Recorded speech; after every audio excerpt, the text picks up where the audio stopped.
So, who's gonna be a good boy? Who's gonna be top dog? Oh, that's you. Oh, look at me. Oh, no, that's you. Top dog. You are. Top dog! I got a package. I got a sled. I'm ready to go. Wah! Top dog! Is that an earthquake? Looks like Tigersville is in for a bloody good time. Incoming!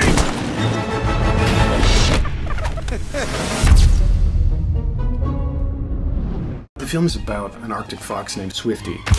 That's me. Talk about bright-eyed and bushy-tailed. Swifty must band together with his friends in order to stop an evil walrus from melting the polar ice caps. Time to break the ice.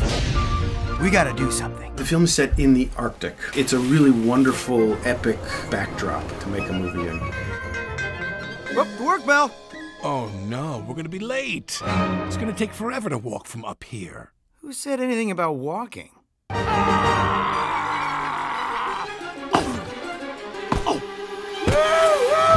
The town itself, Tigersville, where the movie takes place, really has a sort of classic fairy tale sense about it. There you go. Swifty is an Arctic fox, genetically predispositioned to be invisible. And none of these things kind of help his confidence, because all he wants to be is seen. At least I'll be remembered for something. The only thing I'll be remembered for now is not being memorable, like that other guy. What guy? Exactly. And wants to be recognized. He wants to be a top dog. Top dog are these big husky dogs. Game faces, guys. I swear that's gonna be me one day. Not on my watch. Back to work. ANJELICA Houston plays Magda. She's this taciturn caribou. Now listen! We're listening. Stop doing that! I like Magda very much. She's no nonsense, and she has to kind of give over the business to this small Arctic fox. Don't you worry, Magda. You won't regret this.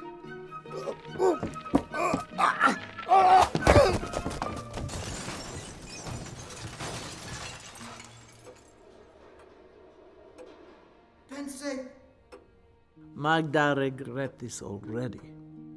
Everyone who is giving their voice for this film has been nominated for an Academy Award, except me.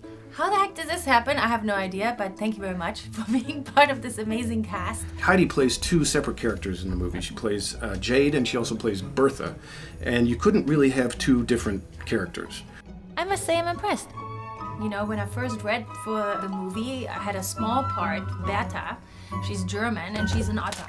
I am Bertha and this is my life partner Leopold, and together we uncover conspiracies. Then I said, who is actually doing the lead? Who is Jade? Who is the fox? And they're like, well, we're still casting. We don't know. And then I said, please, can I also try for that part?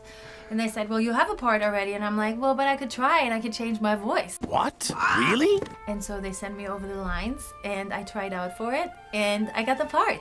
You never know what's around the corner. Jade is around the corner. Yeah, right. Yeah, wait, what?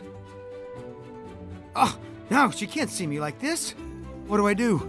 You just be yourself. There are many levels to the movie. One of the levels that really resonate closely with me is this love story between Swifty and Jade that runs sort of underneath the main narrative. So, Jade, I was thinking, do you want to go out sometime? Maybe we can... Come on, Swifty, come on. Jade! Jade, Jade, Jade!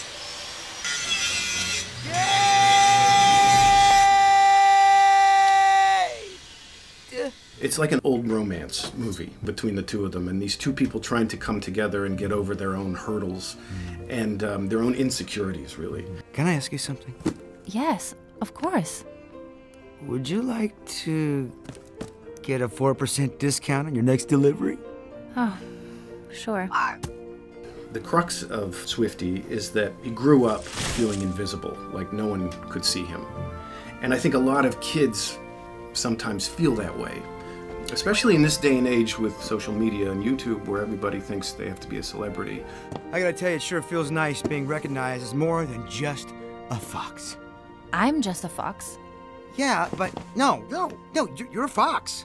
Well, no, that sounds weird too. You're great. Like, everyone loves how you do the gadgets and trinkets and the stuff.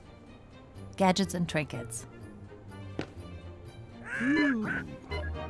The movie is about saving the Arctic, which also in real life, you know, it's melting away. It's something I feel rather passionate about, and I hadn't actually seen an animated film deal with that issue. Because animation is so approachable and kind of open to everyone. So I think this is a great way to get this topic onto their mindset. Because in some way the movie makes kids understand how important is the environment. Are you sure about this, Swifty? What's the worst that could happen, right? I like very much when important messages are sort of couched in popular film or in cartoons, because I think it makes it not only accessible for children but also for their parents. It doesn't hit the audience over the head with the issue or get preachy about it, but I think if kids are picking up on that message, I think that's a very good one for them to take away. If I might have your attention. Drum roll, please. It's just an expression.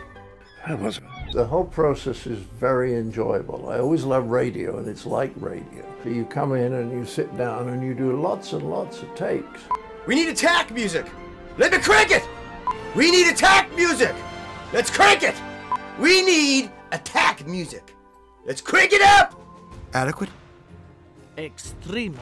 Yeah, it was really fun and challenging just to hone in on the lines and the delivery of the lines. So I got really into the more technical side of the voice and where to put it. And don't get me wrong, they still filmed you, and I was moving around and acting out. I mean, I think probably any actor would be. Doing something like this gives you a sort of opportunity to flex my muscles in other directions other than just film acting. Because cartoons are emphatic, it's very fun to go over the top. Mac, look, I worked really hard for this. I mean, it's not fair. Life is not fair. Is it fair that I have to run business with antique equipment and employees who are only extremely adequate? No. Is it fair that ex-husband run off with wild elk 10 years younger? No! And it's great because no one really gets to see all those strange faces that you're making while you're saying your lines. So you have this freedom and you can just play. It appears the shadowy conspirators are finally coming to light. Maybe you'd get not even that good of an image of like what the character looked like. But it really is like a free fall and you're blind and just go for it. Well, it's a good thing I'm a top dog then, isn't it? You? You're just a fox. There's that just again. Well, the director of an animated film is really carrying the whole thing in his mind, which means when you come to perform in it, you're even more dependent on him than you are with an ordinary director. So he has to always explain to you what the scene is like or how you're feeling, how your emotions are, because you get your pages and then how am I supposed to be? Am I sad? Am I happy? Am I yelling? Where am I? He's like, you're on the top of this thing, so you have to really yell because otherwise they can't hear you down there. Jade, you okay? I'll be better once I get us out of here. Really what a director is about is telling a story and leading a team of artists and technicians. And with animation, everything is so thoroughly planned. Every frame that you're seeing takes months to create. It's official procedure. Since when? Since procedures became official, sir.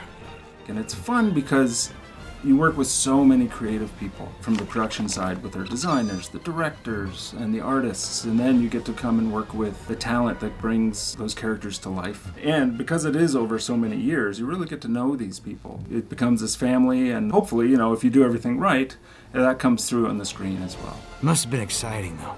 I was always worried to mess him up because I would mess up my lines. She always did that. And then we get out of the groove, and then we have to do it again. Yeah. It's going to start coming apart, so get off the rig as soon as you can, okay? I hear you!